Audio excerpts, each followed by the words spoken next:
Good morning, good afternoon, and welcome. My name is Susan Stigant, and I am the Director of the Programs at the Africa Center at the United States Institute of Peace, which was established by the U.S. Congress in 1984 as a national, nonpartisan public institution dedicated to helping prevent, mitigate, and resolve conflict abroad.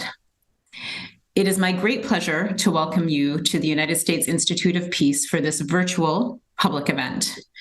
Today, we will discuss the devastating crisis in Sudan, with a focus on the violence in Darfur, the steps that are already being taken to monitor and document that violence, the steps to prevent and address further atrocities, and the further steps and action that needs to be taken. We are grateful to be joined today by many Sudanese friends, colleagues, and the general public, as well as those from the United States and beyond, who have worked in the country in support of the revolution, of the civilian government, and the courageous struggle for peace, freedom, and justice for so many decades. Allow me to acknowledge that this is a topic that is deeply personal for many joining us today. We extend our condolences for those friends, family members, and Sudanese who have been lost in this fight. And we extend our solidarity with those who are seeking safety within or outside the country and working in the most difficult of circumstances to relieve the suffering caused by the war and to silence the guns. For more than 100 days, Sudan has been in war. More than 3 million people have been displaced at the latest count. In many ways, the deaths are uncounted, but some of the latest numbers suggest that well over 10,000 have been killed in Darfur alone.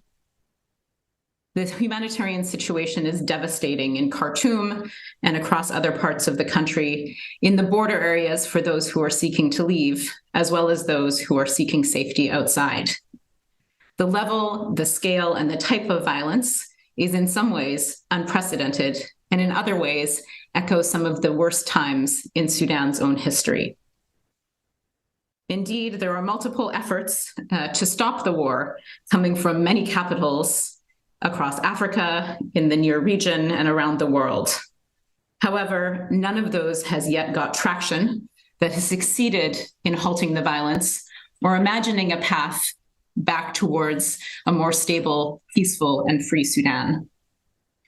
Today, we will focus on some of the courageous and innovative work that is taking place to put a spotlight on the consequences of this fighting, as well as the courageous work that's taking place to respond and alleviate the suffering and to ensure that the atrocities and the violence taking place won't spread further. Allow me now to introduce Jawhratelkaml Kanu, who works with USIP's programming in East Africa and leads USIP's programming on nonviolent action in Sudan, to take you through the conversation and introduce our panelists for today. Jawhara, over to you. Thank you, Susan. Thank you for the introduction, and happy to be here today among such a distinguished panel. Welcoming all the audience joining us from across the world. As you mentioned, Susan, the ongoing war in Sudan has just crossed its 100-day mark. In this period, both the areas witnessing direct fighting and host communities in relatively safer areas have witnessed a huge struggle in provision of shelter, food, and health services. While it's still challenging to count the casualties, as you mentioned, according to recent stats by the IOM, the number of the displaced across Sudan has risen to more than 2.5 million people in all states, while those who have crossed the border to neighboring countries rose to more than 800,000 people. Both groups displaced in and outside Sudan are severely struggling with relocation and resettlement. Additionally, the widespread violence in Darfur brings back the horrors of the early 2000s. Reports confirm mass atrocities, ethnic-based targeting, and extremely dire humanitarian conditions, as some of the communities are witnessing a second or even a third round of targeted attacks and displacement. Additionally, in their 100 Days of Conflict report, the Youth Conflict Observatory network has outlined that the current war has had devastating impact on the social situation in Sudan. Not only has the conflict resulted in widespread displacement, loss of lives, and the destruction of homes and communities, it has also deepened social divisions and tensions as different groups are drawn into the conflict. In terms of various actors in the civic space, since the outbreak of the armed conflict between the LSF and RSF in April 2023, at least 2 journalists have lost their lives and approximately 75 homes belonging to journalists have been raided and looted. 6 journalists have been harassed, tortured, and injured. Additionally, 12 media companies were banned from publishing, as reported by the Africa Center for Justice and Peace Studies. The situation for human rights monitors and defenders weren't any better, as they have been witnessing direct targeting, which led to killings, torture, and forced exile or disappearance. From a different angle, the Combating Violence Against Women and Children unit monitored 108 cases of sexual violence against women and girls in Khartoum, Niala, and Jinena within the first 100 days of the outbreak of the war, with actual numbers forecasted to be much more high. The past period have also witnessed many mediation and political consultation rounds, as you mentioned, Susan, from Jeddah to Addis Ababa, Cairo, Nairobi, and even Lomé, leaving many citizens confused about the future of a mediated solution. From a different side, the Sudanese civil society on the other end have been coming up with numerous initiatives, latest of which is the Declaration of Principles of Civil Actors for Ending the War and Restoring Democracy in Sudan, which was endorsed by 75 civil society bodies. In our discussion today, I'm hoping to engage with some of the existing monitoring and reporting mechanisms, their gaps, challenges, and what actions can be taken to move closer towards preventing atrocities. And on the panel today, I'm delighted to host 3 distinguished panelists who are at the core of monitoring, reporting, and analyzing the ongoing events in Sudan. The first panelist, Mahasin Dahab, Sudan's program manager at the Sudanese Archive, which operates under the umbrella of Mnemonic, and is led by Sudanese human rights defenders, researchers, lawyers, and lobbyists with a primary mission to document, verify, and raise awareness about Sudan's numerous human rights violations through powerful open source methods. My second guest would be Caitlin Howarth from the Sudan Conflict Observatory, which was officially launched in June and is using commercial satellite imagery and open source data analysis to remote monitoring activities of the warring parties. This effort is a collaboration among geographic information system companies, ISRI and PlanetScape AI, as well as the Yale University's Humanitarian Research Lab. And last but not least, Quscondy Albdelshafie, a senior regional advisor at Freedom House, with over a decade of experience working on human rights, governance, and peace building and atrocity monitoring prevention. Welcoming you all and looking forward to a fruitful discussion. I would like to remind our audience who are joining on the both Arabic and English extremes is that it's okay to post questions in Arabic. Our team is ready to provide translation both ways. Mahasin, many traditional sources like TV and radio stations, newspapers, and international media agencies are unable to access credible data. The Sudanese Archive is verifying open source monitoring data and amplifying voices from across Sudan. What stands out in the reporting in terms of violence and mass atrocities that are taking place? Thank you, Jawhara. Hello to everyone who are joining. So in the archive, we understand that we are not chasing news. We are human rights fact finders. We know that the digital archive we are hosting on Sudan presents personal, cultural, and emotional value. In addition, we understand that the digital archives contain evidence that could potentially be used to pursue of justice and accountability. The reporting by the Sudanese Archive stands out due to unique focus on verifying open source data and amplifying voices from across Sudan. The process employed by us involved meticulous verification techniques and ensures the credibility and accuracy of the information we present. This approach is crucial in the context where traditional sources often struggle to access reliable data. For us, throughout the past months, since the beginning of the war, we have noticed some patterns that are prevailing across Sudan. Those patterns are destruction of protected civilian infrastructure, forced migration, GBV, forced marriage, looting, and ethnocentric speech. We have also been noticing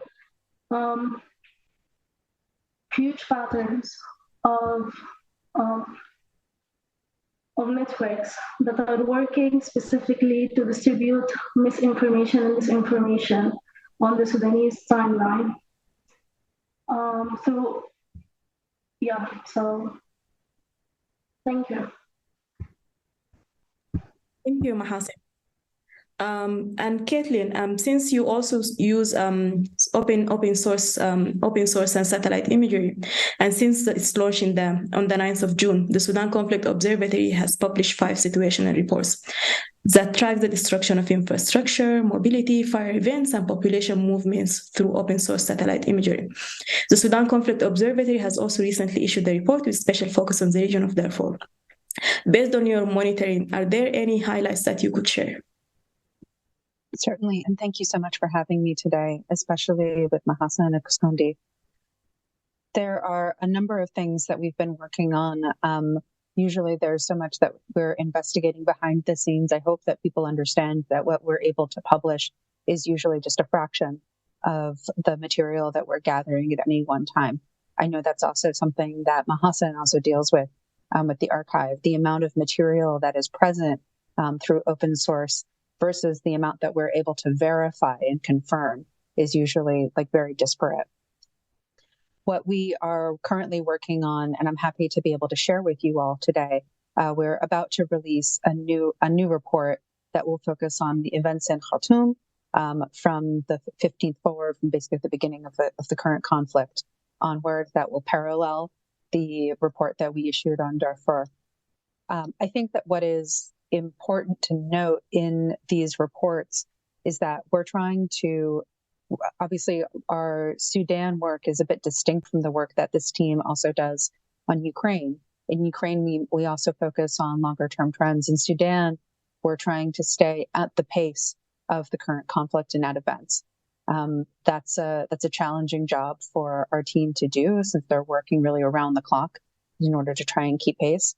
But it also speaks to the tempo of destruction and the taking of life that is happening. The sheer speed with which events are moving on the ground is really critical, and something that I'm going to come back to over the course of our discussion today, because it's important for us not only to understand that there are some very specific aspects to this conflict and to how the perpetrators of it are trying to impact the lives of civilians in certain areas, certain ethnic groups, and how they're trying to make sure that they're able to move the pieces as quickly as they can and shape dynamics as rapidly as possible before other actors might be able to step in. Over. Thank you, Caitlin. And can you share some of these trends and highlights that you've been referring to, that you've been witnessing throughout your work in the past 2 months? Certainly.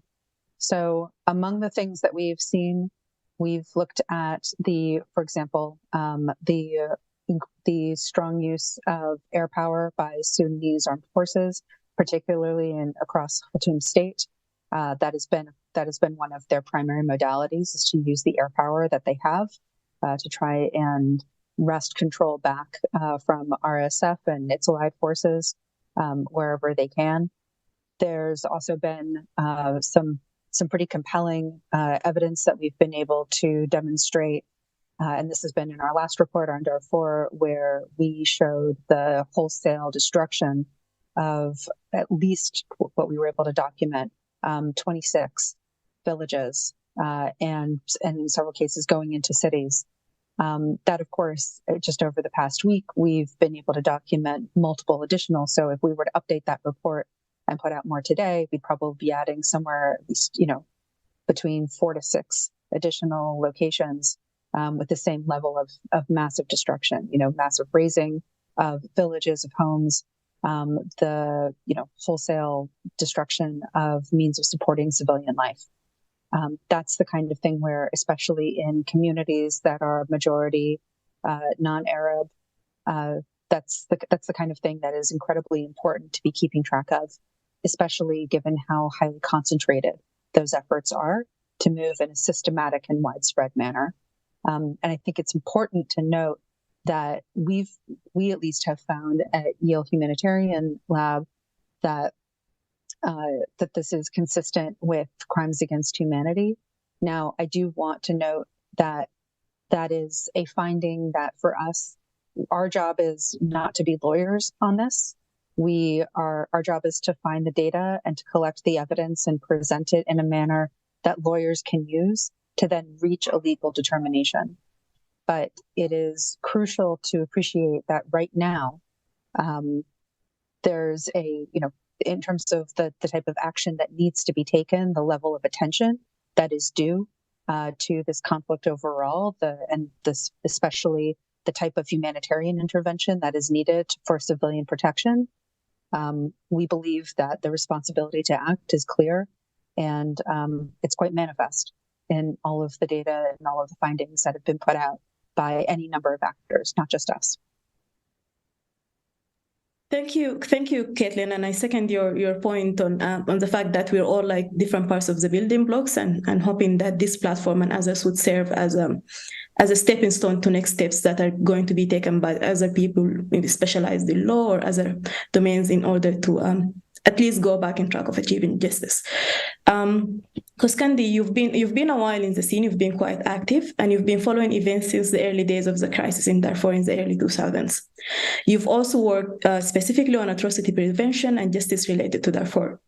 What are you listening for and tracking in the monitoring, reporting, and stories that are the warning signs and triggers for mass atrocities? Yes, hi everyone, and thank you, Jawhara, for the questions. Thanks, audience, for tuning in today. Really good to catch up on a very sensitive but also, timely the events that are taking place in Sudan. As you say, Jawhara, Freedom House is supporting civil society in different aspects, including, providing them grants, but supporting also through advocacy, human rights documentation. And as a result, one of our partners, the GISA and the Sudan Archive are here. And this is something that we are kind of been doing in the past many years. I think with regard to question of what are the risks to the atrocities, based on the information coming from our partners, but also, a person from Darfur who also personally follow this to what's happening to people so close to me personally. I think there is high risk for the atrocities, and not only just mass atrocities of all different kinds in Darfur at this moment. And this is coming in from how do the conflict in Khartoum transpired in Darfur in a different ways. And I think looking the conflict trends in Khartoum doesn't give you a deep understanding of the dynamics took place in Darfur. And this is, kind of showing the risk of the mass atrocities in several key points. First key point is the absence of the legitimate government. In Darfur, the major actor now is RSF. The Rapid Support Force controls almost 90% of the region. That includes the largest cities, but also all the space between its Chadian border in Al Junaina, all the way to Kas. And this shows that there is, where the state institutions have been destroyed, there is no any systemic ways to replace some sort of systems to act into the service security of the people. Most of the people in those zones are hostage to RSF. No communication, no transfer. And this is not only direct killing, but an intentional indirect killing by mass starvation. So the targeting of the hospital, medical facilities, targeting and looting of the markets and food stores. These are kind of destroying the means of survival of the community. And what that prepares in now and coming months is mass deaths and starvation. The second risk of the atrocity is the history. The conflict, if you see the map of the conflict and the cities from Al Junaina, Zalingi, Kas, Kutum, Kapkabia, shows, if you see the UN inquiry, Commission of Inquiry report in 2006 that referred the Darfur case to ICC through the UN Security Council, it follows the same map. The current conflict follows the same map. The systemic targeting, as Caitlin says, from rapid support force to their victims that are defined as ethnic tribes for African origins, that is Masalit in West Darfur, Fur, and the Gawas in the north. And I think the main targeting directed to this ethnic, meaning that the conflict in Khartoum doesn't have that aspect very strongly as it has in Darfur. The history of the mass atrocities that happened in 2003 and the current map that connects the same, and the impunity, lack of accountability and justice that have never happened in Darfur case, not even in the ICC, the case even that is still pending. So I think the risk of the impunity, lack of accountability, history of the atrocities create additional scenarios that mass atrocities that are happening in Al-Junaina, but also in cities like Morni, are going to expand to other regions if actions is not taken as soon as possible. The other risk is, no communication. So all of these people are hostage. So the outside world doesn't know.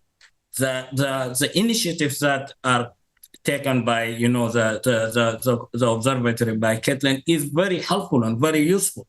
And I think it needs also a local, on-the-ground, timely information to be able to connect the dots to further create an evidence for an action.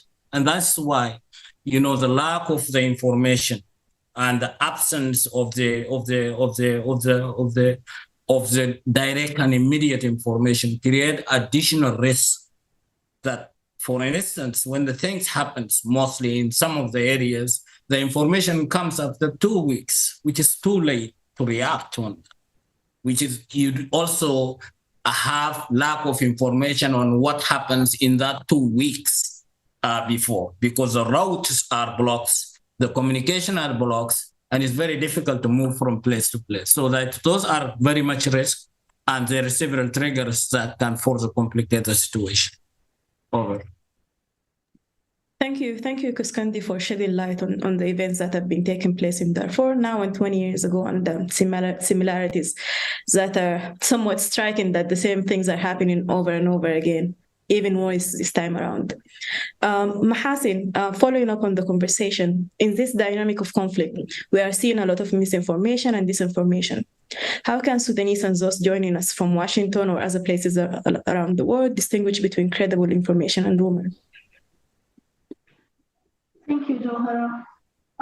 So I am in the dynamic of this conflict. I think the weapon of social media has been used by both conflicting parties, and also in our culture in Sudan, we do have certain patterns of stories and spreading misinformation across easily.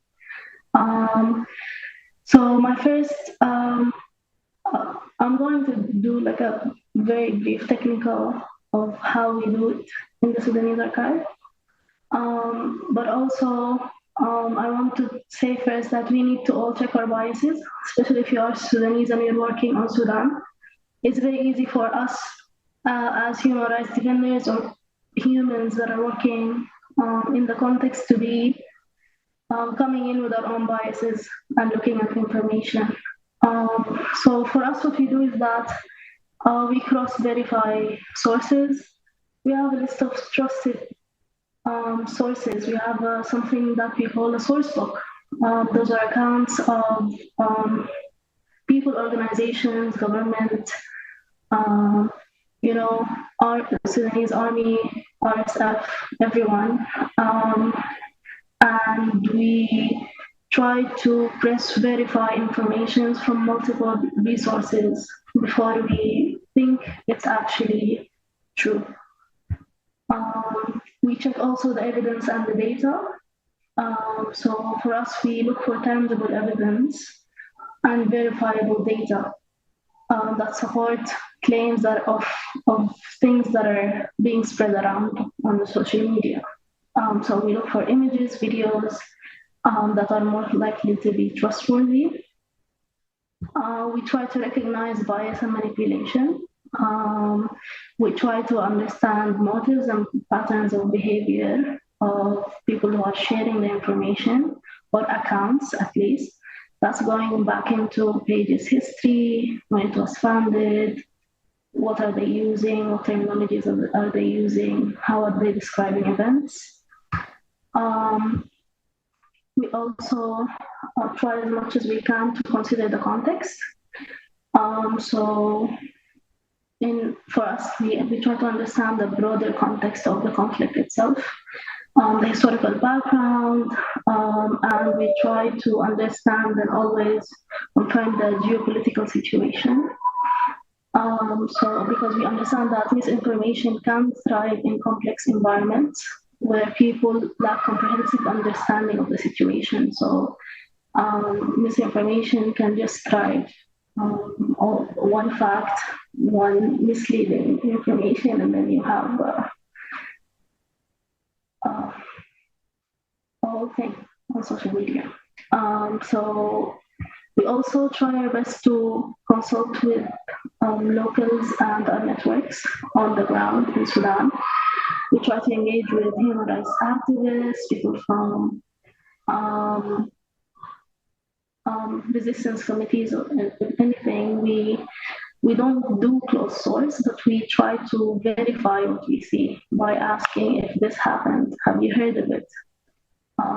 Were you on the ground when? It is really difficult right now to try to differentiate, but for us, we rely on data, we rely on the technical expertise that the archive and mnemonic has to distinguish between the facts and misinformation. And it takes longer for us because we are a very small team, we're a team of 3. But for everyone else in Washington and everyone who's working on Sudan, please use your mind and do not be certain on one source. Double check, verify, contact, reach out to us or Caitlin or anyone else, and we will be happy to assist.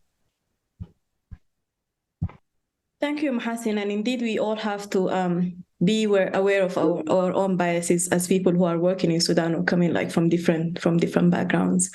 Caitlin, you've already shared a few highlights of the trends that you've been seeing over the past 2 months. I was wondering if you can share some of the findings of the reports that you guys have been sharing. I know the reports are available online, but I think it's also important if you can show some of these highlights and also share with us what does the Conflict Observatory do in order to mainstream the information that are being shared, and then coordinating and monitoring with those who are providing relief in the country. Absolutely, and thank you so much for that question. So one of the things that we do, in addition to the work that we try to coordinate publicly with our releases, which we try to put out at least 1 report a week. That's the tempo that we're aiming for with public releases. We're also constantly working behind the scenes to try and coordinate with different partners. And I hope to try to be able to work much more closely with both Mahasin and Quscondy. And again, as Mahasin just said, please, anyone who is on this as part of this conversation, please do reach out to us. We'll make sure, my email at Yale, it's simply caitlin.howarth@yale.edu. Please do reach out to us if you have information or want to get in touch with us and develop a relationship. We are always working with different organizations and trying to make sure that information is passing back and forth. Some of those are journalists. Some are humanitarian organizations. We have to be very careful and very respectful of those, especially those who are working with survivors and people who are eyewitnesses. There are a lot of incredibly brave people, brave Sudanese, who have been getting information out of the country and uploading it as soon as they have the opportunity. once they're in a safe place. And for some of them, just because they may have crossed over a border does not necessarily mean that they are safe.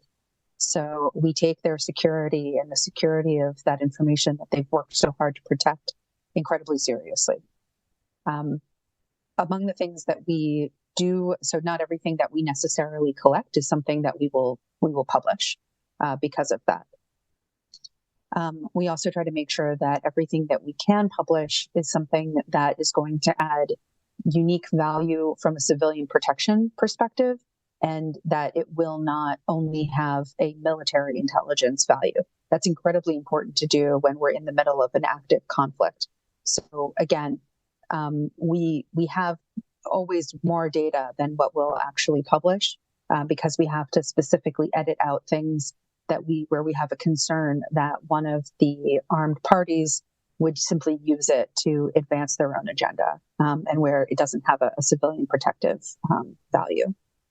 One of the things I'm showing you right now, this is an interactive map that our team at Esri helped us to put together, showing some of the 26 communities that I spoke about. This is Misterai, and this shows some of the images. This is one of the before images that we have of Misterai before the raising event that really obliterates so much of this incredible place. Here, as you see it load, you'll see the devastation. This is just, I mean, to say that the town is really wiped out is putting it mildly. It's hard to appreciate. I think sometimes this is, some folks might look at this and say, well, how do you know exactly what has happened here? When you've looked at satellite imagery for over a decade, this is very, very stark. But I hope it's clear to anyone who saw that before image, which is taken and using the same type of imagery, the same type of camera, essentially, that this is a community that has really just been devastated in its entirety. Everything has been burned, and there's really nothing left. There's the intent here is to wipe out the town and its people in its entirety, and for there to be nothing for anyone to go back to.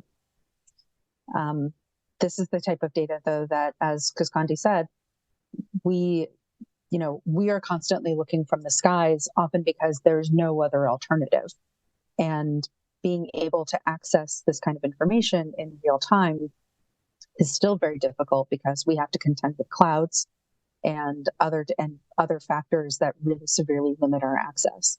I've been working on Sudan going back to 2011 in South Kordofan, Abyei, and in Blue Nile, and I have to say that in all of that time, we actually had more access on the ground, despite the fact that humanitarian organizations and others and human rights groups were extremely limited.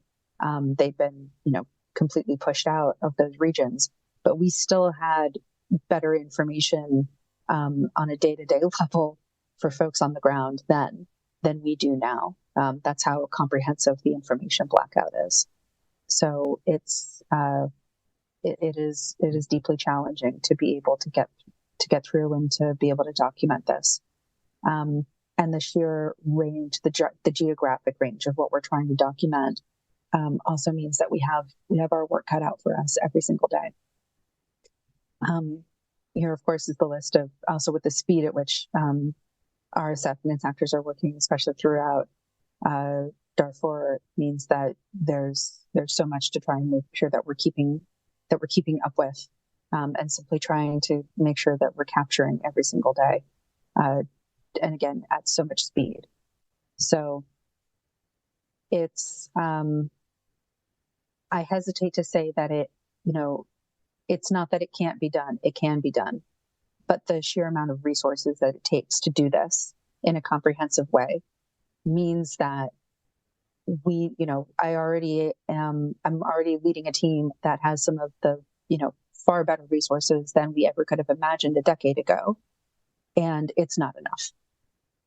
We need more. The scope of this effort needs so much more than what it is getting. That's part of the urgent call to action that we're part of here. Back to you, Jawhara.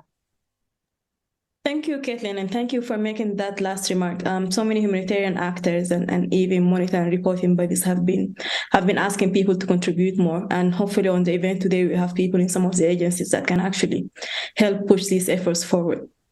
Thank you for the presentation. Mahasin, we know that the Sudanese who are monitoring, reporting, and documenting human rights violations and other conflict dynamics, that their work is sensitive and dangerous. What situation are human rights monitors facing at the moment, particularly in Darfur? I know, Caitlin have already briefly touched on that, on the sensitivity of the issue, and that even for those who leave the country, it's not actually very safe. So if you can share a few comments on what you've been monitoring or following. And you also, thank you, Jawhar. You also mentioned earlier in your introduction a very specific update on the situation of human rights monitors and defenders. So it's really important to know that the situation in Darfur is highly complex and fluid. The challenges faced by human rights monitors can vary depending on the specific context, the time frame, and the day. Since the outbreak of the war, we saw many initiatives of human rights defenders and others who work in peace building, trying to maintain the social cohesion and prevent an outbreak of war. However, things took a different turn. So we understand that I can say a very general things. I've met a few of my friends and a few lawyers, journalists, and human rights defenders from Darfur in Nairobi last week. What we've been hearing is that there are targeting of human rights defenders, lawyers, and government officials. We all heard about the Darfur governor murder. So the security risks, of course, are high. There is restricted access. So some of the regions in Darfur are simply, trapped. As Quscondy mentioned, people are finding it difficult to share information. There are intimidation and harassment, and the harassment is basically can lead to self-censorship, but in the current case is death. And of course, there is impunity for the perpetrators. There was no accountability before, and now it's very difficult to actually know who are the perpetrators. So we have two common words that are used for RSF and Arab militia, and no one actually can finger point who's in charge, which area specifically, and who's targeting human rights defenders. And yeah, this is what I can mention. And also, not only these challenges, is that there are other mental and physical challenges, is that we are dealing with a lot of personal events. And the human rights defenders that are working in this field, especially in Darfur, they have been working since 2003. There are generations of actual lived reality and continuous hits to their own belief systems. So the question should be more into how can we cope to, as human rights defenders, how can we mentally work to have the proper mental support to continue doing this work.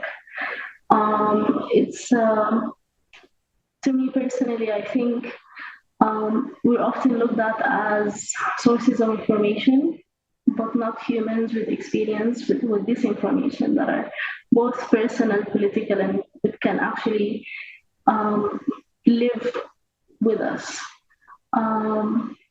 So yeah, that's something for us to all think about, is that it's not the people that bring the information, is that what that information means to them personally, and how can we um, use it? How can we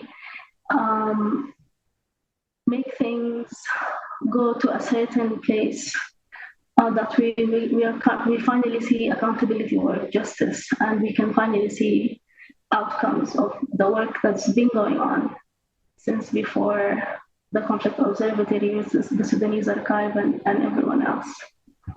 Thank you.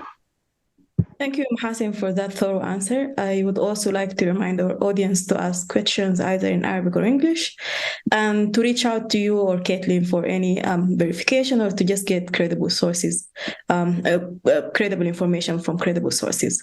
The information that Caitlin have shared earlier about reaching out to her, and then also, I think the Sudanese Archive is available online for people to reach out. Going back to Quscondy, there is a body of work I'm practicing on preventing and addressing atrocities, including from Darfur's own experience. What do you see being activated at the moment from local communities to the regional and international community? And what are the gaps to turn from monitoring to action? Thank you. And I would say yes, just taking to what Mahasin is saying, the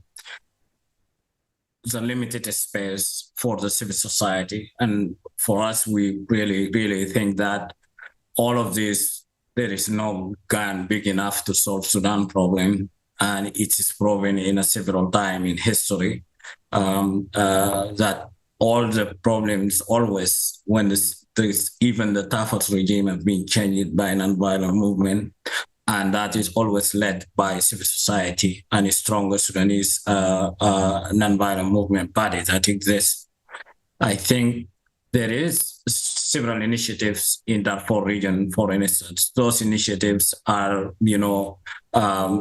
trying at the tribal level, but also, at different aspects to try to ease the violence. And those mainly successful in some of the areas, being able to stop some of the attacks in some of the cities, mainly, in Yala, for instance.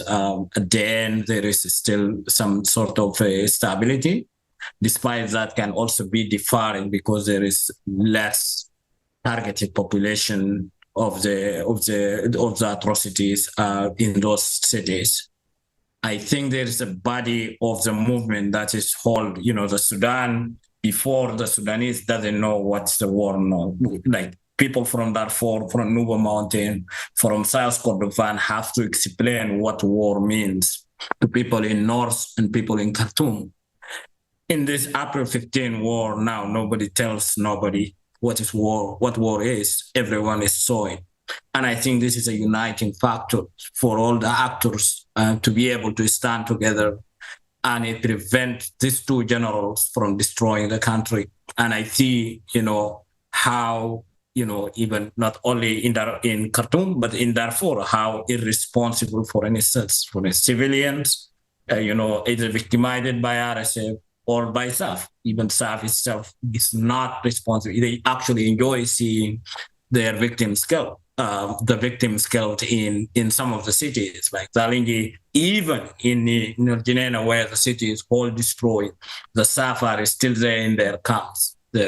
And that also makes us wonder if there is actual conflict between SAF and RSF with regard to the destruction that's happening in Darfur. So I think there's a lot of opportunity. Some of the most strong is the body of the movement that really need to be reignited despite the limited space. The other opportunities that's really not being exploited so far is the existing different, international and regional frameworks with regard to humanitarian intervention and civilian protection in Darfur. Justice and accountability, sanctioning of some of the leaders, particularly in areas where there is mass atrocities like Junena. And, Caitlin, you just showed the image of Mitmere, and I will tell you, I have, there is other cities that I see in your map where my family is, and it is exactly what happened. everything is destroyed. People are held hostage. They have to pay in the common pay money. I think 30,000 Sudanese pound. I just can't understand. It's equivalent to $50,000 for protection money to RSF because the state doesn't exist. It's the total chaos and total risk. So I think the prevention action is really right now. And I think the US itself has, the new atrocity prevention approach. Too many tools not being, very much underexploited so far with regard to what's happening, in Darfur. It's expanding, for instance, in West Kordofan, the violence expanding very, very fastly to other fragile regions. And even when we see East Sudan is very safe, it can easily go in a very, very, just in a slip of a finger to our violence. I think it is a time to stitch what it exists and try to, make very difficult for the generals, either that is Burhan or Himeti, to make the choice of war more costly. And I think currently there is a lot of incentive, more incentive for the war than there is an incentive for no war. And because of that, it is very easy for generals to wage war. And I think the heaviest sanction possible for these actors could be one of the useful tool and underexploited tool to be able to at least at this moment address some of the ongoing mass humanitarian disaster, but also, potential genocide and war crimes and crimes against humanity that might happen further down the road. It's rainy season coming, and we all know when it's rainy season, means people already finished more of the food they had in the store, if there was any. The new season didn't come, therefore, so the movement itself is difficult. And morbidity in Darfur, particularly on all the agricultural communities, is high when it is rainy season. Malaria and other associated diseases, which can create, very high humanitarian disaster deaths. So I think there is local tools, which is the strongest civil society body movement that needs to be reignited as an opportunity. There is civil society and civil administration, for instance, in Darfur context, that can play a very strong role to really be able to play their role, a preventative role, into some of the high-risk areas. For instance, the cities that are being destroyed, most of the people from different tribes stands together because they all have houses. They need a running state in those areas to be able to work. However, after destruction of city like Zalingi, like Guinea, it doesn't affect Masalit or Darfur. It affects everyone who was living. And I think there was a strong initiative for all of this and cross-ethnic, cross-tribes to stand together to prevent an attack and violence inside the city. I think there is a need to reunite those fabrics very strongly and be able to create at least some sort of local shield that can open a window, at least before, things go to danger. But I think immediate humanitarian intervention, because I think food and starvation and medical destruction means, or all other means of survival that have been destroyed, is bridging that gap as immediate as possible can also help prevent some of the, violence and further complication. Over.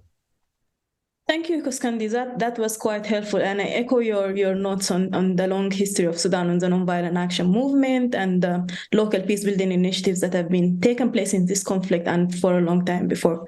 We look forward to finding avenues to support such initiatives to thrive further in this context. Going back to you, Caitlin, you've mentioned, and some of the audience might know, that TL has been involved with satellite monitoring in other contexts and countries. How can this information be used in real time to activate atrocity prevention and response? And what is the uptake and degree of attention right now in Sudan? There's not nearly enough attention and an uptake on Sudan right now. That's the simple answer. And there's so much more that can be done on atrocity response. I think that it is difficult for me personally to use the word prevention when there is so much that is already happening. This is, to talk about warning when we're looking at atrocities that are underway and being successfully executed. That's the reality. That being said, that does not mean that there is nothing we can do.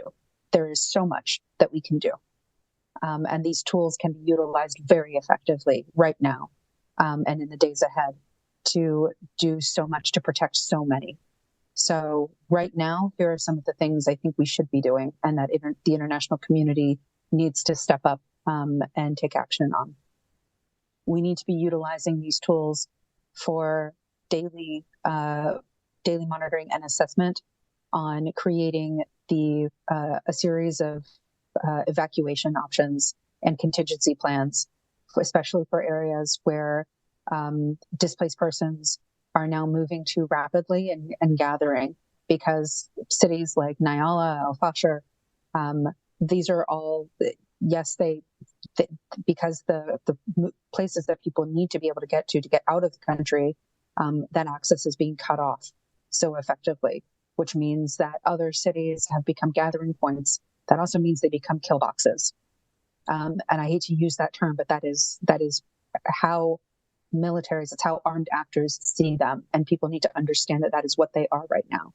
So the more immediately we can turn those into evacuation zones effectively, and get boots on the ground to help get people safely out of there, to get humanitarian corridors established for meaningful evacuation, that is what I don't necessarily think that there is an alternative right now for that kind of activity, and that can be supported with the tools that we have right now. We need those options throughout the country too, because these are sophisticated armed actors who have the capacity to pivot just like that. So whenever something is working against them in one area, they'll go to moving chaos, and they'll work to achieve their agenda somewhere else. So we need to make sure that we have eyes on the situation throughout the country, in Kordofans, in Abyei, and of course throughout the East, so that there isn't, that there is basically a denial of opportunity for more chaos to be sown, for more civilians to be harmed. And of course, I think that there is a serious need to actually meaningfully go after those, just as Quscondy said.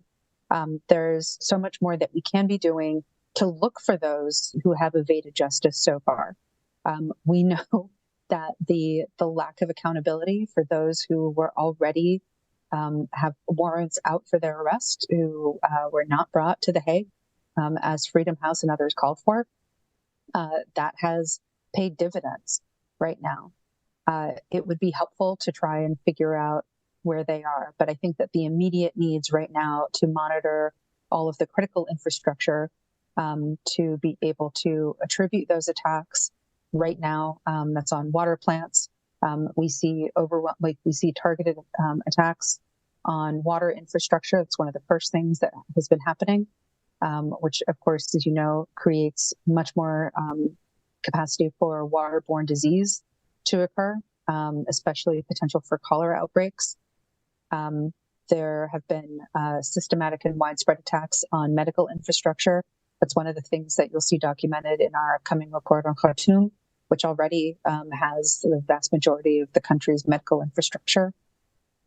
These are exactly the things that we have to make sure that we're protecting the most fiercely as we go forward, as well as the personnel who are connected to them. And this is also something that we've seen called for at some very high levels. I mentioned it earlier when it came to protection for those who are speaking out and who are providing some of this most critical evidence. We have to make sure that we have the ability to protect eyewitnesses when they do reach a point of some safety, because the reach of some of these armed actors goes beyond borders. So if we don't have the meaning, if we aren't doing everything that we can to make sure that teams in refugee camps are providing everything that they can to protect these people, to move them further on to further points of safety, then we're not doing enough. Thank you, Caitlin. And now we turn back again to Quscondy for one final question from our end before we head to the questions shared by our audience. So Quscondy, prior to the war, we were already talking about transitional justice that has not been addressed for Sudan broadly, and therefore 20 years after the genocide. While it's hard to imagine justice in the midst of the ongoing violence, what needs to happen today to ensure path towards justice in the medium term? Thank you again. And I would, just shortly second of the what Caitlin and Mahasin said. I think one very important key to understand is, and that the justice and accountability doesn't wait. There are several ways that I think with the situation right now in Sudan, particularly, either in Darfur, but also in Khartoum and in other regions where, in the strong South area where the activists is being targeted, but in Darfur where the mass atrocities exist, I think it is not a good time to say, oh, let's wait until there is kind of peace agreement and everything happen and we start justice and accountability. I think the most meaningful justice could be right now. And I think that it starts with using and utilizing different tools, tracking all the enablers and supporters of the atrocities. And those includes, those who aid, abide, all of the actors that committing atrocities in Sudan, either within Sudan or within the regional countries. Sanctions, but I think, it is also the time to utilize the ICC, at least start moving the case of Ahmad Harun, for God's sake, and at least sentence. And I think that could at least, show that I think the world is watching what we are doing today, right now, to the people in Midmere, burning down their city, killing them in numbers, mass graves. This will be found one day. And I think it can be also a deterrent factor. So I think one thing that is being done is really to try to increase the monitoring, but also to effectively use the rich information we right now have, bring more witnesses and be able to advance some cases, at least for the accountability. So I think the one thing is, yes, move the cases, target the actors, and this doesn't include, the big names, but also the medium leaders who are currently on the ground commanding all of these atrocities actors to be held accountable. So I think one of it is using the existing frameworks of tools of sanctions, but also, international legal frameworks such as ICC to open some of the cases are current, but also in the previous history of the atrocity in Darfur, to advance those cases for justice and accountability, hold those who are accountable, sentence the one you have, at least at the ICC. That could create a deterrent. The second is that really, with regard to justice and accountability, what also plays a role that if those conversations start, it increases, the community, the solidarity, the local resilience, that at least there is somebody in the world who cares about us being killed or raped in a mass. And I think that resilience itself is what victims confined by the conflict needs, even if that is, people in Darfur or people in the Western Kordofan in the recent days violence. I think those are the things that currently need to be done at the policy level and urgent. And I think it could help at least to show the world is watching what is currently happening in Sudan. The second thing with the justice and accountability also has the other aspect, which is, collective memorizations, being able to create the tools for people to document, not only just for justice and accountability, to document their story and be able to have those collective memory. I think that is one of the healing process as well while atrocity is happening. And that requires, creating at least safe zones in the region where, internet is provided, communication is available, communities are able to engage. Some sort of solidarity mechanism has been created to be able to address the current, but also most recent atrocities that happen in the region. I think that is all I could say, and over to you. Thank you, Quscondy. If I can just take 1 more or 2 minutes. You've mentioned the ICC a couple of times, but we know that the current mandate of the ICC only extends to Darfur and doesn't cover other parts of Sudan, despite attempts to expand it at the beginning of the war. Is there anything you could say to this? What local, regional, or international efforts can be done in this regard in order to make sure that all these atrocities that are taking place after 15th of April are also accounted for? In addition, can you say anything about universal jurisdiction as a way to overcome the shortcomings and limitations of the current mandate of the ICC? Thank you. Yes, I think one factor is I'm not a lawyer, but one thing is that the most of the commanders who are involved in the atrocities in Darfur are the one who is responsible in the atrocities outside Darfur. Either those through SAF, which is, their leader, Burhan, was leading operations in Darfur, or either that is RSF, the RSF commanders who are currently commanding the atrocities, either in Al-Junaina or Al-Zalinji. Ali Yagub, who was one of the people who led the campaign, summer campaigns in the RSF summer campaign in Mara Mountains in 2014, summer campaign 2015, that led to mass atrocities in Jabal Mara area all the way up to the top of the mountains.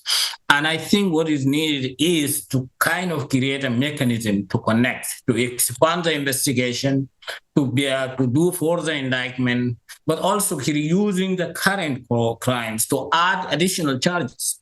And I think that is what at least can help to address some of the atrocities that are happening outside that court. And that is, either that is Kordofan or either that is what is happening in Khartoum. I think what is being also missing with the other regional mechanism, for instance, the African Court of Peoples and Human Rights and other mechanisms that might be interested into intervening right now. But I think the most important things with regard to justice and accountability is, one, coordinated evidence collection. Second, also coordinated advocacy and collective action. Third is, international support, but also stronger local voices from the victims that are consistently monitoring, but also following the question of justice and accountability, which is currently, due to the war, is mostly being halted.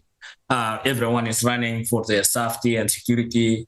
Most of the people who work on documentation are targeted at risk, either if they are in Darfur or where RSF exists, or either if they are in Sudan's quote-unquote safer area where Sudan Armed Force and national intelligence are very clearly and critically following up. And that also helps the credibility of information.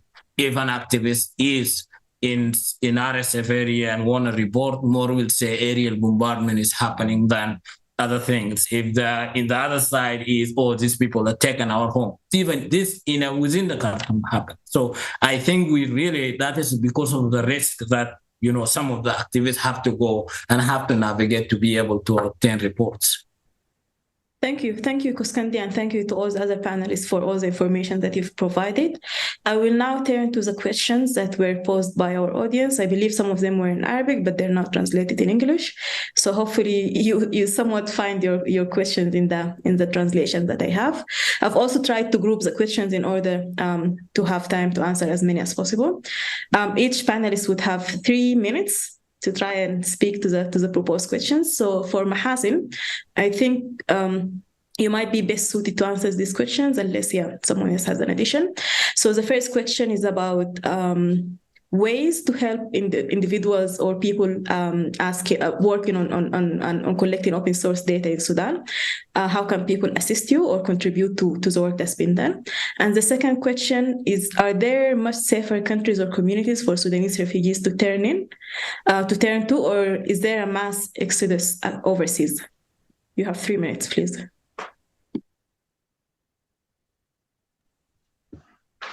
So to us at the archive, we are currently working on and really trying to build a Sudanese task force that works on open source investigation. We have been hosting capacity buildings and sharing our methods of research with a variety of journalists, human rights defenders, etc. What we would love to hear from people and how people can help us is that we can always look for collaborations. Please reach out to us, communicate with us if you are working on certain investigations, if you need proper assistance in geolocation, chronolocation, if you need advice or work done across different platforms, because the Sudanese archive is not separate from Mnemonic. Mnemonic is the umbrella organization for 3 other archives. One of them is the Ukrainian archive, the Yemeni archive, and the Syrian archive. The organization itself has a collective memory and knowledge on using open source information for accountability. All of those are lessons learned that we are happy to share, and we are willing to collaborate with other people to see similar results for Sudan. As for safer places for people to take refuge in,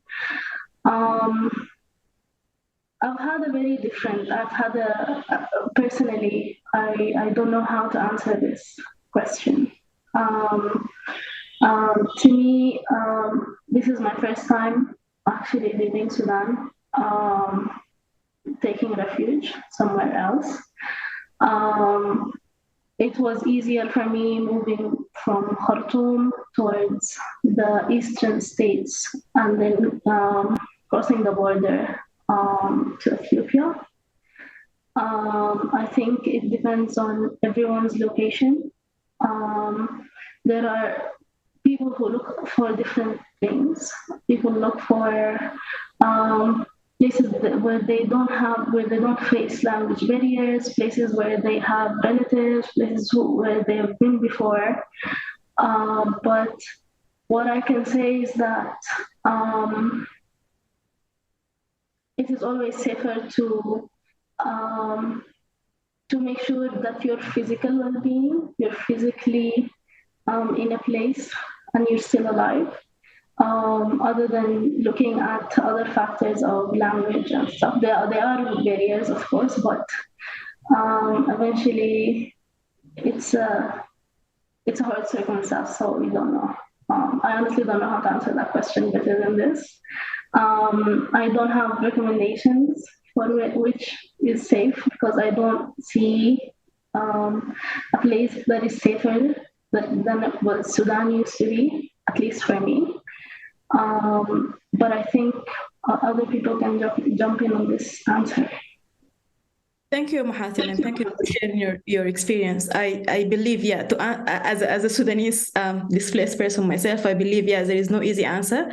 But I would say that for us who managed to leave, it was a matter of privilege. Those of us who had resources to leave, those of us who were able to speak languages at neighboring countries, and in some cases, those of us who were able to pay for a visa online to get entry to that country. At the moment, there is no available resorts for Sudanese people to legally go to that are easier and accessible for those who are less privileged in the terms that I've just mentioned. And I would say, no, there is no travel overseas at the moment, because people can simply cross the border. So people are not going overseas for that matter. I'll turn to Caitlin, and you would also have 3 minutes. There is a question about whether there is a way that the US government, and I don't know if you can speak for the government, but it's more technical, that if there's tech companies such as Google to provide satellite imaging in areas where it's difficult to report atrocities, and also if you can jump in on this one, how can the US and the international community engage more with the government of Sudan in order to mitigate the effects of conflict and prevent potential spillover? If you can answer any of these, then that's great. Otherwise, I think USIP would be interested in having longer conversations regarding international community involvement.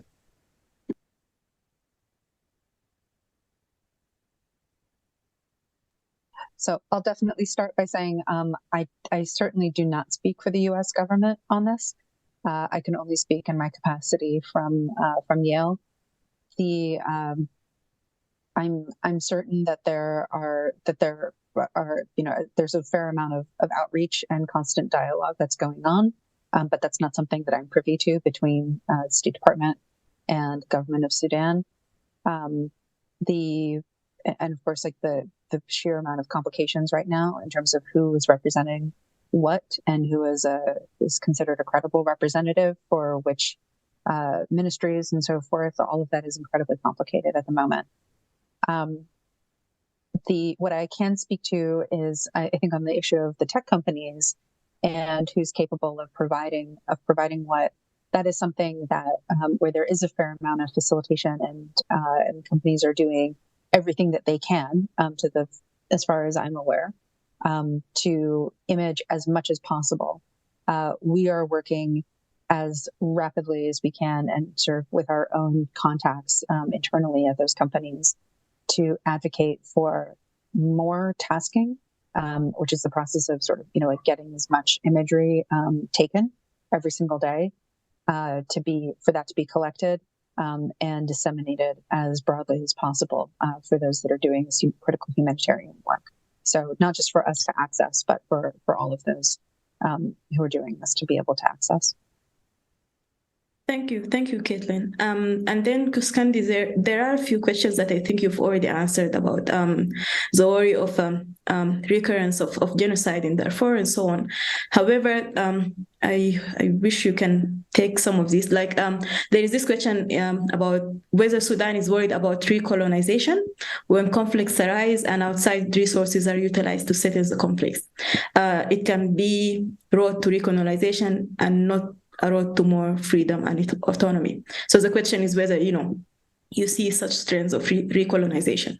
And then the other question is, what is your perception of dealing with the violations of the RSF? You partially answered that.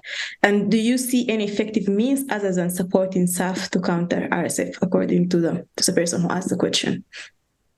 And you have 3 minutes as well.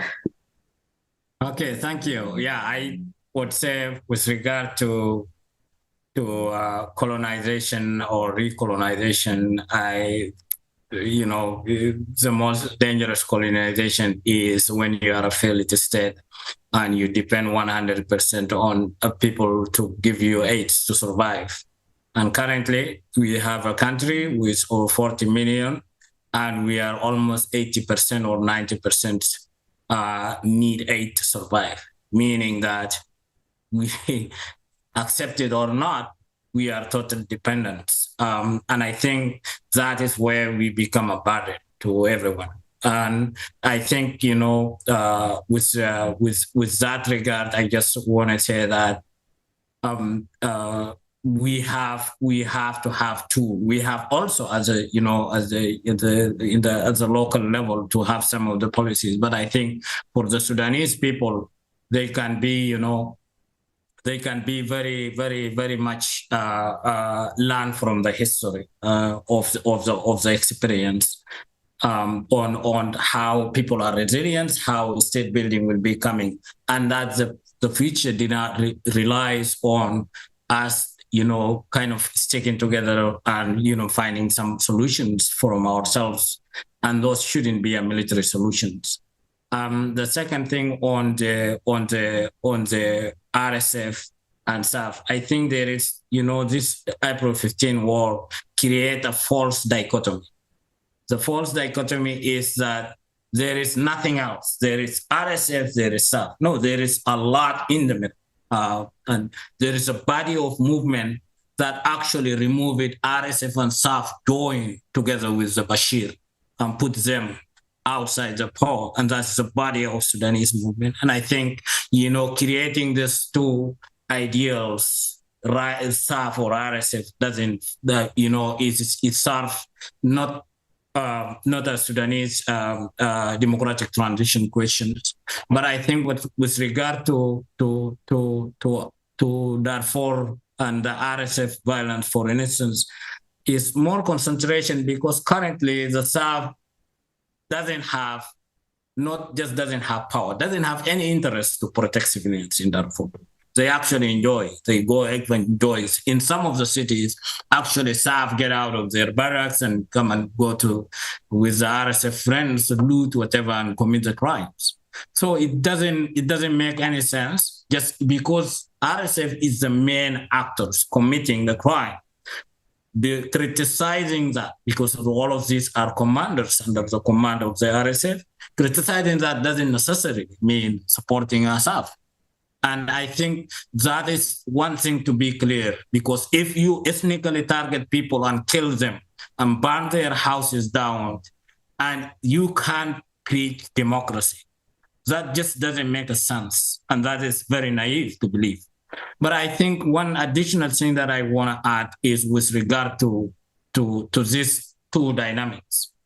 In 1985, Sudanese, our great, grandfathers went and stormed Khartoum. They cut the head of the Gurdum Basha, one of the strongest military force in the world at that time. What happens after a few years? The royal forces came back, stormed Khartoum, and ruled Sudan for over 90 years. In 1964, we removed it a boot. We have, in 1985, the Sudanese have the Jafar Numeri, one of the strongest dictators in the continent. We have SPLM with more than 15 or 17,000 military fighting Numeri. Who removed Numeri? As the civil society and nonviolent movement. The same with the Bashir, 30 years. We have more than 5 armed movements in Darfur, South Kordofan, Blue Nile, with forces combined for over 100,000 active military forces fighting. Who removed Bashir? The nonviolent movement. The big arms that exist in Khartoum and Al-Fashir is not a solution to Sudanese problem. They only promote the greedy division of those who hold the arm. And I think it's the time for Sudanese to reunite their voices, even how limited the space is. The gun have never solved our problem, and it will never solve Sudan problem. And everyone is a political party or resistance committee thinking I will cheer this one to help me carry out to the freedom. No, it just help you to carry you to its own a new jail and a new prison, and also reverse the country's future. And I think it is a time for all the civic actors to reunite their voice. It's time for solidarity healing, and it is a time for collective actions to be taken. And there is a very big vacuum of the voices that are being silenced after April 15, because now those people with the big guns are the one we see on the TV, we see them on the video, we cheer them. But every time you cheer them, you actually, sending a signal of, anti-democratic signal. And I think this is something that everyone and all Sudanese need to learn. The way out is not big arms from Russia, it's not big arms from Egypt, it's not big arms from Emirates. The way out is the loudest voices on the street. We need democracy and nonviolent movement. That is all my remark, and over to you, Bob. Thank you, Quscondy, for reminding us of the strengths of the Sudanese nonviolent movement across the years. Thank you, Mahasin and Caitlin, for taking time off your busy work schedules to be here on this platform today and answering all the questions that were mentioned. As I mentioned earlier, USIP would be interested in having similar platforms where more issues are being discussed. There were questions on civilian platforms, there were questions about international communities engagement and so on. We would be interested in taking these conversations further. And I know we can spend hours and hours talking about the current issues in Sudan. As for today, our time has come to an end. Thank you to our audience across the world, to our interpreters who made sure that we include as many people as possible, and to the team that has been supporting bringing this to life. Until another time, thank you. Thank you.